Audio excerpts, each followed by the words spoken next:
Olá pessoal, sejam bem-vindos para mais uma aula da nossa disciplina de Educação, Etnia e Identidade Cultural. Vamos hoje trabalhar sobre um tema interessante, assim como os demais, que vamos falar sobre os índios do Brasil, né? Observando que quando nós falamos dos índios do Brasil, nós falamos dos acontecimentos históricos.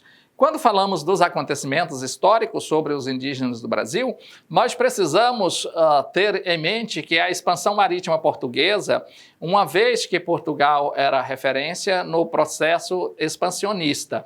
Isso vai acontecer dentro desse processo do expansionismo econômico ou ultramarino, como é chamado, né? A rota para as Índias foi possibilita novas possibilidades. Aí foi pesado, né? Possibilita novas possibilidades, né? Mas traz novas possibilidades para... Opa, vamos voltar aqui. Novas possibilidades para a coroa portuguesa no contexto expansionista. Então, essa rota que se destinou para as Índias, isso tinha outras possibilidades econômicas, do poder enquanto nação de Portugal. E aí o que nós vimos? Que dentro desse contexto histórico, a questão das capitanias hereditárias, que foi a primeira investida que a coroa portuguesa fez para povoar essa colônia. Foi as capitanias hereditárias que torna-se uma tentativa fracassada de ocupação das novas terras. Isso porque as pessoas que receberam esses grandes lotes de terras, que por sua vez eram portugueses, e sequer vieram aqui para conhecer essas terras. Tivemos aí um avanço da capitania de São Vicente e a capitania de Pernambuco, que foram as que prosperaram.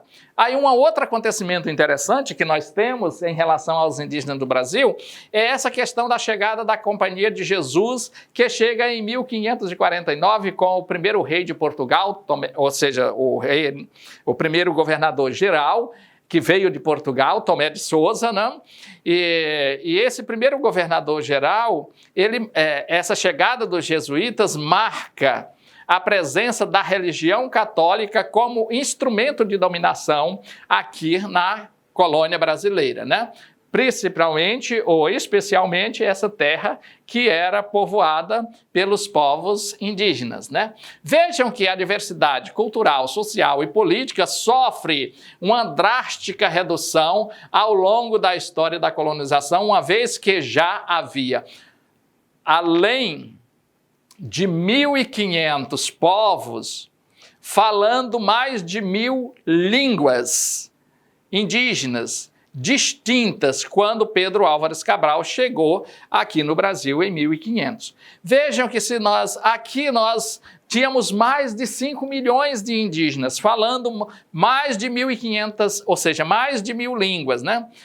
E tínhamos mais de 1.500 povos, então povos diferentes. E já existiam aqui, era uma população relativamente grande em relação ao que temos hoje, porque hoje nós contamos com 222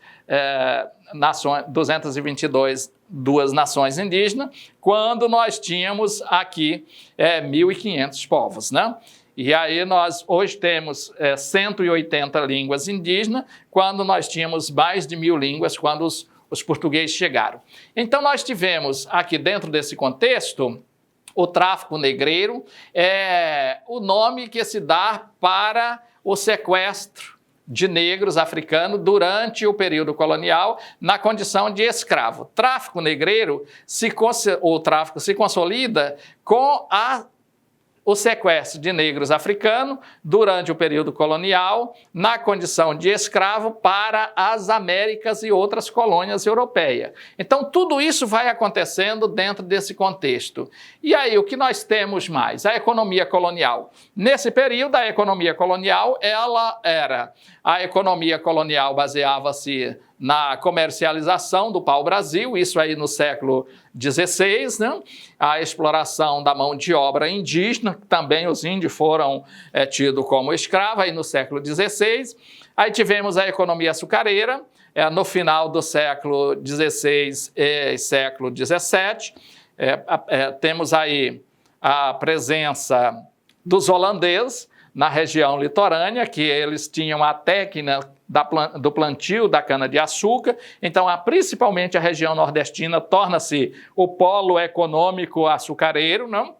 E tivemos a economia aurífera aí no século XVIII com a presença inglesa. Veja que a produção açucareira era com a presença dos holandeses. A economia aurífera, ou seja, aurífera mesmo aqui, era com a presença dos ingleses, né?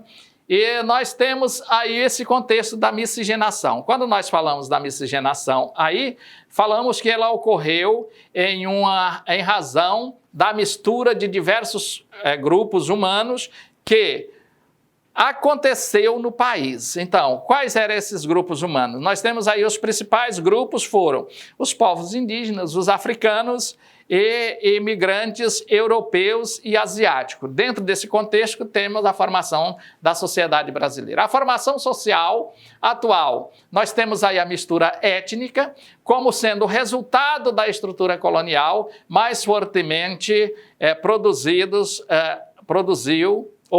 uma sociedade multicultural. Essa formação é permeada por aspectos de discriminação e racismo. Aí o que temos? As trocas de saberes. Quando nós falamos dessas trocas de saber, temos que os indígenas, eles contribuíram com as técnicas para a produção de artigos e artefatos e com o vocabulário. Nós temos aí a palavra tucano, a palavra abacaxi, como exemplo, que são palavras indígenas, que estão fazendo parte do nosso vocabulário, bem como a alimentação. Algumas formas de preparar alguns pratos. A tapioca, nós aprendemos aquilo que nós achamos tão gostoso, os indígenas tinham essa prática, né? Dentro da alimentação. Os africanos, eles contribuem com a variedade gastronômica, principalmente a feijoada, que nós amamos, né? E com a religião, muitas práticas religiosas. Os europeus, eles contribuem com a cultura europeia, ou seja, a visão desse homem civilizado, dessa cultura livresca. Então, o europeu traz essa noção. Chegamos ao final da nossa aula. Um grande abraço a todos vocês. Até a nossa próxima aula.